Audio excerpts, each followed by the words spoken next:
ഒരു കപ്പ് അരി എടുത്തു. ഞാൻ സാധാരണ പൊന്നിയരിയാണ് എടുത്തത്. അത് പൊന്നിയരി തന്നെ ചിലതിന് വേവ് കൂടുതൽ, ചിലതിന് വേവ് കുറവ്, അങ്ങനെയൊക്കെ ഉണ്ട്.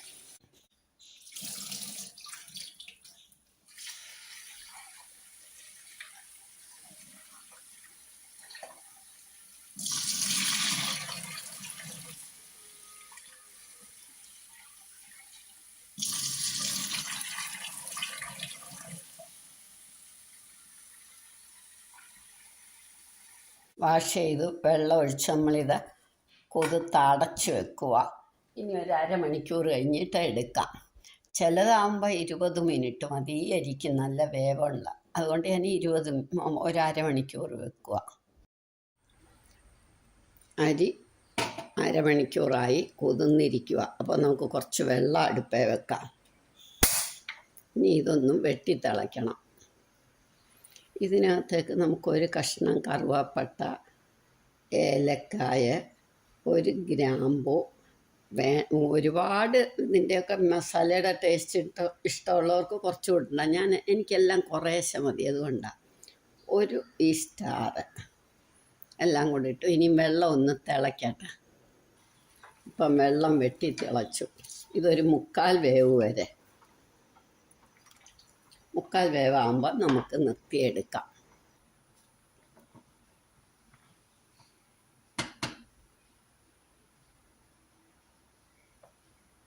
ഇല്ല, ഒരു വേവും കൂടെ വേണം.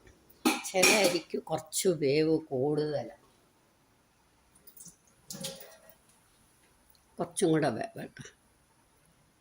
ഇനി ഇത് നമുക്കിങ്ങ് ഊറ്റിയെടുക്കാം.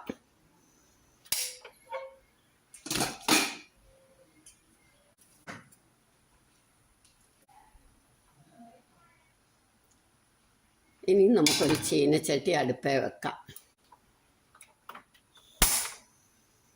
എന്നിട്ട് ഇതിനകത്തേക്ക് 1 ടേബിൾ സ്പൂൺ നെയ്യ് ഒഴിച്ചു.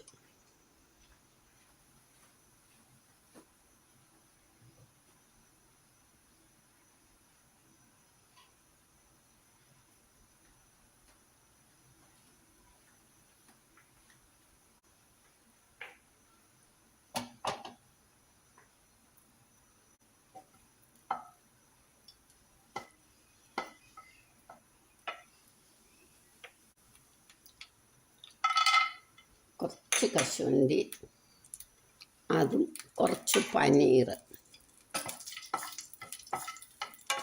ഈ കശുവണ്ടി ഒന്ന് ചുമന്ന് തുടങ്ങുമ്പോൾ നമുക്ക് പനീർ കൂടി ഇടണം.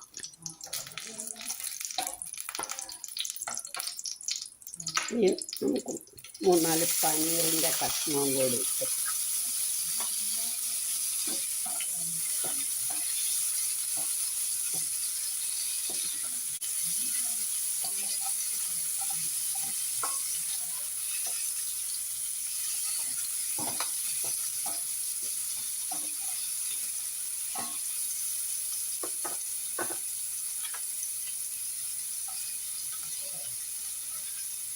അണ്ടിപ്പരിപ്പ് മൂത്ത് തുടങ്ങുമ്പോൾ നമുക്ക് ഇങ്ങനെ എടുക്കാം.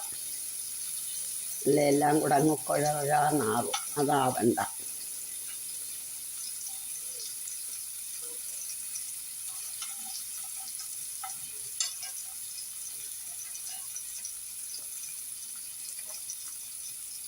പനീറും ഒന്ന് ചുമക്കുമ്പോൾ കളറൊന്നും ചേഞ്ച് ചെയ്യുമ്പോൾ ഒരുപാട് ചുമക്കണ്ട.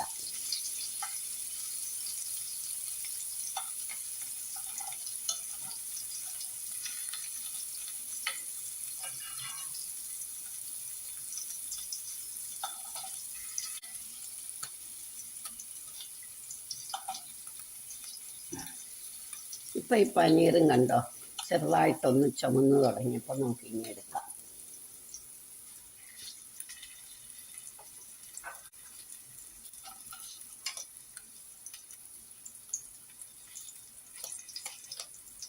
ചുമക്കുന്ന കഷ്ണം ഇങ്ങനെ എടുക്കുക.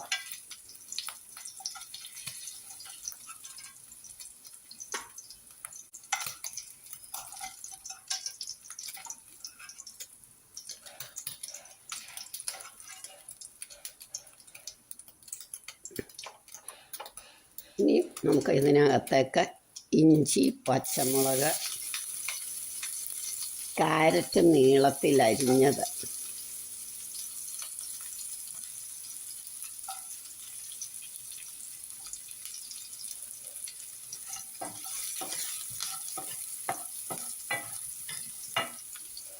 ബീൻസ് നീളത്തിലരിഞ്ഞത്,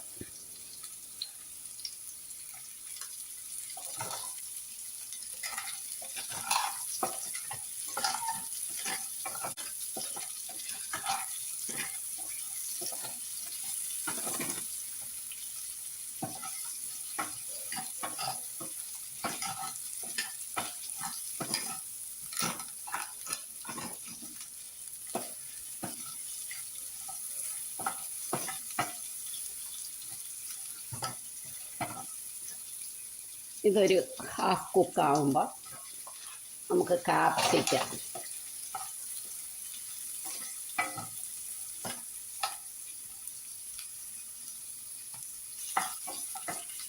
ഒരു തുള്ളി ഉപ്പ്, ആദ്യം ഈ കാപ്സിക്കവും കാരറ്റും ബീൻസും അതിനൊരു തുള്ളി ഉപ്പ് നമുക്ക് ഇട്ടേക്കാം.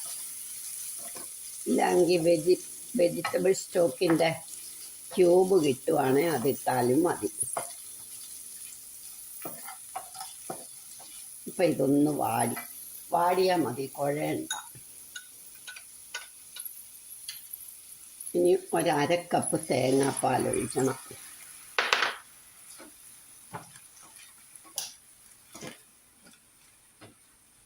അതൊന്ന് തിളച്ച് വരുമ്പോൾ 1 പാല് മാത്രം മതി. നമുക്ക് ഈ ചോറങ്ങിടാം. എന്നിട്ട് ബാക്കി ഉപ്പും ഇടണം, ചോറിന് പാകത്തിനുള്ള ഉപ്പ്. എന്നിട്ട് നമ്മുടെ ആ അണ്ടിപ്പരിപ്പും പനീറും കൂടി ഉള്ളതും ഇടണം.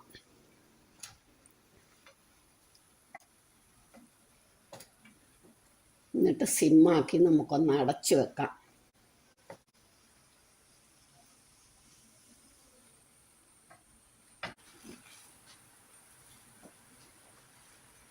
ഇനി സിമ്മാക്കി നമുക്ക് ഒരു 10 മിനിറ്റ് അടച്ചു വെക്കണം. ഇപ്പം നമ്മളുടെ വെജിറ്റബിൾ റൈസ് റെഡിയായി.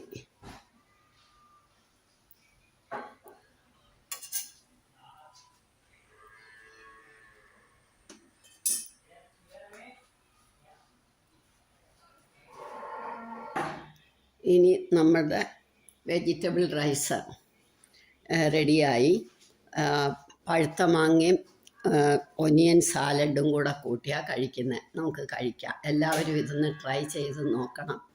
ഇഷ്ടമായെങ്കിൽ ലൈക്ക് ചെയ്യണം, സബ്സ്ക്രൈബ് ചെയ്യണം, ഷെയർ ചെയ്യണം, കമൻറ്റ് ചെയ്യണം. വളരെ നല്ല റൈസാണ്, വളരെ ടേസ്റ്റിയാണ്.